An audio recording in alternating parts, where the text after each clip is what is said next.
నామంలో మరొకసారి మీ అందరికీ కూడా శుభములు తెలియజేసుకుంటున్నాను. తండ్రి కుమార పరిశుద్ధాత్ముడు మిమ్మల్ని క్షేమంగాను ఆరోగ్యకరంగాను ఉంచుతున్నాడు అని నమ్ముతున్నాను. మరి చాలా రోజుల తర్వాత తిరిగి కెమెరా ముందుకు రావడానికి ప్రభు నాకు ఇచ్చిన అవకాశాన్ని బట్టి ఆయనకు కృతజ్ఞతాస్తుతులు తెలియజేసుకుంటున్నాను. ఆయన నా ప్రయాణాల్లో, ముఖ్యంగా విదేశీ ప్రయాణాల్లో కూడా ఆయన నాకు సహాయంగా ఉండి క్షేమంగా తిరిగి తీసుకొని వచ్చినందుకు, మీరు అందరూ కూడా నా కోసం ప్రార్థించినందుకు కూడా మీకు వందనాలు తెలియజేసుకుంటాను. మరి మీకు తెలిసినట్లుగానే ఈ సిరీస్లో మరి మొహమ్మద్ ప్రవక్తను విమర్శించే క్రైస్తవుల బోధకుల కొరకు అని రాసినటువంటి, క్రైస్తవుల పైన విషం చిమ్మటానికి రాసినటువంటి ఈ పుస్తకం, ముఖ్యంగా ముస్తాక్ అహ్మద్ గారు ఆయన వెనుకున్నటువంటి దావా ప్రచారకుల సమూహం అంతా కలిసి రాసి, ముఖ్యంగా మనల్ని టార్గెట్ చేస్తూ నాకు ఒక సవాలుగా ముస్లిం దావా ప్రచారకుల్లో ఒకరైనటువంటి మన మిత్రులు ఫజూర్ రెహమాన్ గారు పంపించినటువంటి ఈ పుస్తకానికి సమాధానం నేను ఇస్తూ ఉన్నాను ఈ వీడియో సిరీస్లో అన్న విషయం మీకు తెలిసిన విషయమే. కాబట్టి అదే సిరీస్లో భాగంగానే ఈరోజు 15, 16, 17, 18 పేజీల్లో ఉన్నటువంటి కంటెంట్ను మరి మీ ముందుకు తీసుకొని వచ్చే ప్రయత్నం చేస్తాను.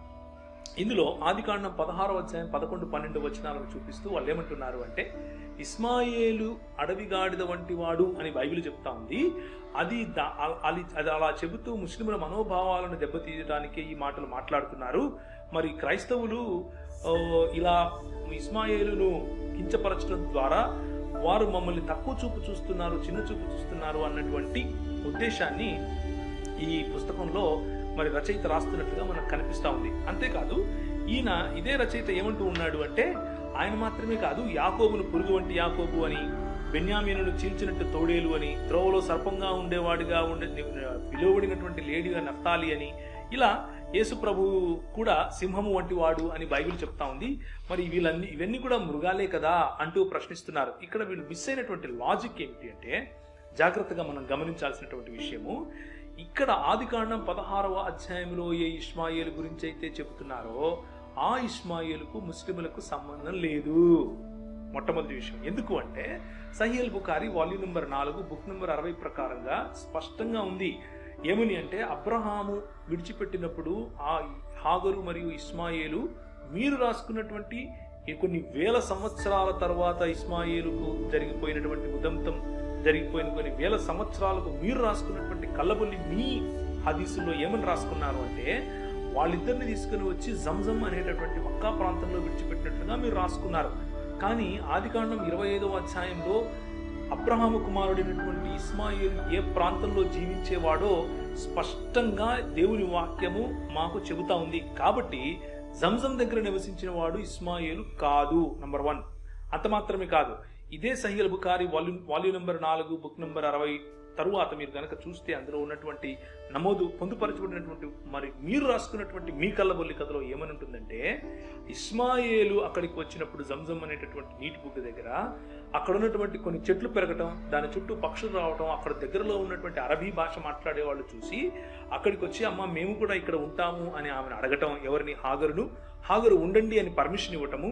వాళ్ళు అక్కడ ఉన్న తర్వాత ఇస్మాయేలు వీరి దగ్గర అరబీ భాష నేర్చుకుంటూ వారి దగ్గర ఎదిగినట్లుగా పెరిగినట్లుగా మీ గ్రంథాలు, మీరు నమ్మే సహీహ్ బుఖారీ చెప్తా ఉంది. అలాంటప్పుడు అరబ్బులకు తండ్రిగా ఇస్మాయేలు ఎలా ఉంటాడు? అరబీ నేర్చుకోవటానికి ఏ తెగ దగ్గర నుంచి అయితే అరబీ నేర్చుకున్నాడో ఆ తెగ ముందు ఉంటే వాళ్లకు కూడా తండ్రిగా ఏ విధంగా ఇస్మాయిల్ అవుతాడు?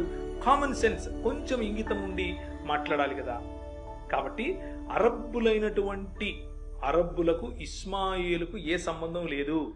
మీరు మొహమ్మద్ గారిని నమ్మినంత మాత్రాన ఇస్మాయిలు సంతతి కాదు. ఎందుకు అంటే విశ్వాసపరంగా ఇస్మాయిలు నమ్మింది యెహోవా దేవుణ్ణి, అల్లాను కాదు. జన్యుపరంగా ఇస్మాయిలు కుమారులు అరబ్బులు కాదు. కాబట్టి అరబ్బుల విశ్వాసాన్ని నమ్మే మీకు ఇస్మాయిలుకు సంబంధం లేదు. కాబట్టి బైబిల్ ఇస్మాయిలును ఒకవేళ అడవిగాడిద వంటి వాడు అని అన్నంత మాత్రాన మీరు దానికి గుమ్మడికాయల దొంగ అంటే భుజాలు తడుముకున్నట్లుగా మీ పైన ఆపాదించుకుని మిమ్మల్ని మేమేదో అనేశాము అని మీరు వాపోక్కర్లేదు. ఎందుకు అంటే ఈ ఇస్మాయేలు బైబిల్లో ఉన్నటువంటి మా ఇస్మాయేలుకు మీకు సంబంధం లేదు.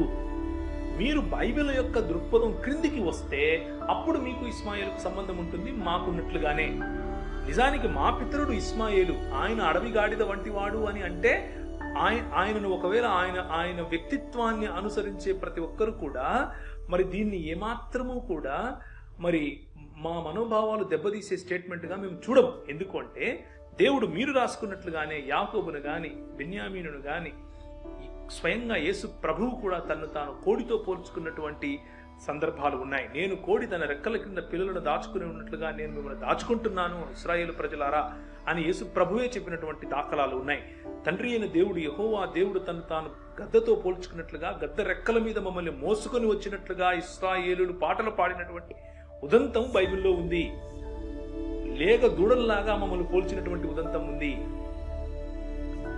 అలాగే సింహముల్లాగా పులుల్లాగా మమ్మల్ని పోల్చినటువంటి ఉదంతం ఉంది. యోబు గ్రంథంలో మరి గుర్రములతో పోల్చినటువంటి ఉదంతం ఉంది. ఇవన్నీ కూడా మాకు ఏమాత్రము మనోభావాలకు దెబ్బతీసేవి కావు. కానీ మీరు దీన్ని ఏదో ఒక రకంగా మీకు క్యాష్ పాయింట్ లాగా వాడుకొని క్రైస్తవులను నిమ్నముగా తొక్కేయాలి అనడం కోసం మీరు వాడుతున్నారు. ఈ విషయం ఇది అందరికీ తెలిసిపోయింది. ఇక మీరు ఎంత ప్రయత్నించినా ఈ కార్డు పని చెయ్యదు అన్నది మీరు గ్రహించాలి. ఎందుకు అంటే మీరు ఏదైతే వాపోతున్నారో మా మనోభావాలు దెబ్బతీస్తున్నారు అని అసలు మీరు మొహమ్మద్ గారు ఇచ్చినటువంటి ఖురాన్ గ్రంథాన్ని పక్కన పెట్టి సొంతంగా ఖురాన్ రాసుకున్నారు కదా. ఆ ఖురాన్ ఎగ్జిస్టెన్స్ లేక వచ్చిందే క్రైస్తవులు మరియు యూదుల మనోభావాలను దెబ్బతీయటం కోసం. ఎందుకు? ఖురాన్ 9వ అధ్యాయంలో ఏముందో మీకు తెలియదా? ఖురాన్ 98:6లో ఏముందో మీకు తెలియదా? ఖురాన్ 9:28 నుంచి 33 వరకు ఏముందో మీకు తెలియదా? ఖురాన్ 5:60లో ఏముందో మీకు తెలియదా? ఖురాన్ 7:166లో ఏముందో మీకు తెలియదా? ఖురాన్ 2:65లో ఏముందో మీకు తెలియదా? క్రైస్తవులను కోతులు మరియు పందులుగా మార్చినటువంటి మీ దేవుడు మీకు తెలియదా?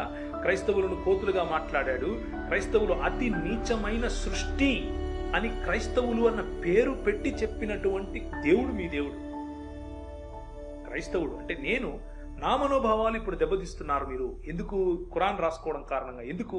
మీ దేవుడు క్రైస్తవుడైన నన్ను ఆయన సృష్టికర్తగా చెప్పుకున్నప్పటికీ ఆయన సృష్టిలో నేను ఒక అతి నీచమైన సృష్టి అని ఆయన చెప్తున్నాడు. మీరు రాసుకున్నటువంటి మీ కళ్ళబొల్లి ఖురాన్ ప్రకారం ఏ విధంగా మీరు మనోభావాలు దెబ్బతింటున్నాయని మీరు మాట్లాడగలుగుతారు? అసలు మీరు మనోభావాలు దెబ్బతీస్తున్నారు అంటే మా మనోభావాలు దెబ్బతీస్తున్నారు. ఎందుకు? క్రైస్తవులను మరియు యూదులను ముష్రికూన్ అంటున్నారు. క్రైస్తవులను మరియు యూదులను కాఫిరూన్ అంటున్నారు. క్రైస్తవులను మరియు యూదులను పందులు మరియు కోతులతో పోలిన వాళ్ళంటున్నారు. క్రైస్తవులు మరియు యూదులను అతి నీచమైన సృష్టి అంటున్నారు. ఇది నిజానికి మీరు మా పైన చూపుతున్నటువంటి వివక్ష, మా పైన మమ్మల్ని అణగద్రొక్కటానికి మీ దేవుడు వాడుతున్నటువంటి పదజాలం. అంతేకాని ఇష్మాయేలు మా ప్రవక్త గురించి బైబిల్లో మేము గాడిదతో పోల్చుకుంటే మీరేమో ఓ అనేసి వాపోయి మరి కళ్ళబొల్లిగా మరి ముసలి కన్నీళ్లు గార్చుకుంటూ పుస్తకాలు రాస్తున్నారు. ఇది చెల్లదు. ఎందుకు చెల్లదు అంటే ప్రజలకు తెలిసిపోయింది. మీ ఇతిహాసం ప్రకారం మీరు రాసుకున్నటువంటి మీ యొక్క పుస్తకాల ప్రకారం కూడా ఇబ్నే ఇషాక్ తీసుకుని వస్తారా? ఇక్కడేమో ఇబ్నే ఇషాక్ కావాలి, కానీ ముహమ్మద్ గారి గురించి మాట్లాడినప్పుడు మాత్రం ఇబ్నే ఇషాక్ సరైన హదీస్ కాదు అని అంటారు. Double standards. ఇక్కడ మాత్రం అసలు అద్నన్కు అంటే ఇస్మాయేలు వంశానికి సంబంధించినటువంటి వారు ముహమ్మద్ గారు అని చెప్పటానికి మీ దగ్గర ఆధారమే లేదు అని చెప్పటానికి ఇబ్నే ఇషాక్ తప్ప వేరే ఆధారం మీకు లేదు. తబరీలో ఉన్నట్లుగా, ఇబ్నే ఇషాక్లో ఉన్నట్లుగా, సహీహ్ బుఖారీలో ఉన్నట్లుగా కేవలం మీరు మహా అయితే అద్నన్ వరకు వెళ్ళగలుగుతారు. ఆ తరువాత ఇస్మాయిల్ మరియు అద్నన్ మధ్యలో ఉన్నటువంటి లింక్ మీరు చూపించలేరు. కాబట్టి మీ ప్రకారంగా కూడా, మీరు రాసుకున్నటువంటి మీ సాహిత్యం ప్రకారంగా కూడా అబ్రహాము కుమారుడైనటువంటి ఇష్మాయేలు యొక్క సంతతులు అందరూ అరబ్బులు కాదు. అరబ్బులలో కొందరు ఇష్మాయేలు సంతతి వారు అయి ఉండవచ్చు. ఎందుకంటే ఆయన అరబ్బుల నుంచే ఆయన పెళ్లి చేసుకున్నాడు కాబట్టి వారి సంతతిలో ఎవరైనా ఉండవచ్చు. కానీ దానికి ఆధారం మాత్రం మీ దగ్గర లేదు. అలాంటప్పుడు ముహమ్మద్ గారు ఇస్మాయిల్ సంతతి అని చెప్పడానికి మీ దగ్గర ఆధారం లేదు. అలాంటప్పుడు ఏ విధంగా మీరు మమ్మల్ని అడవి గాడిదలు అంటున్నారని వాపోతున్నారు? కేవలము ఒక హైప్ క్రియేట్ చేయడం కోసం, కేవలం ఒక సింపతి పిటి పొందడం కోసం, ప్రజలను మభ్యపెట్టడం కోసం, మోసం చేయడం కోసం మీరు రాస్తున్నటువంటి పుస్తకాలు ఇవి. కానీ క్రైస్తవుల గురించి మీరు మాట్లాడినటువంటి మాటలు ఏమిటి? మేము నీచమైన సృష్టి, మేము కోతులము, మేము పందులము, మేము ముష్రికూన్, మేము కాఫిరూన్. మీరు అడవిగాడిద వంటి వాడు అని ఇస్మాయిలును మేమనుకుంటే మా ప్రవక్తను మీరు గుమ్మడికాయల దొంగ అంటే భుజలు తడుముకున్నట్లుగా వచ్చి మీ మనోభావాలు దెబ్బతింటున్నాయి అని చెప్తున్నారు. సౌ చూహే ఖాకే బిల్లి హజ్కో చెల్లి అన్నట్లుంది ఈ మాట. చేసేదంతా మీరు చేసి మా మీద మీ మనోభావాలు దెబ్బతీస్తున్నట్లుగా డ్రామాలు వేస్తున్నారు. దయచేసి డ్రామాలు ఆపండి. ఇక చివరుగా బైబిల్ ఏం చెప్తోంది అంటే, ఇస్మాయిలు సహా ప్రతి ఒక్కరూ, మీరైనా నేనైనా ఎవరైనా సరే, దేవుని పోలికలో ఉన్నాం.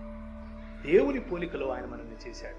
ఆయన తన స్వరూపమందు తన సొంత పోలిక చొప్పున మనల్ని చేసుకున్నాడు. అంతే.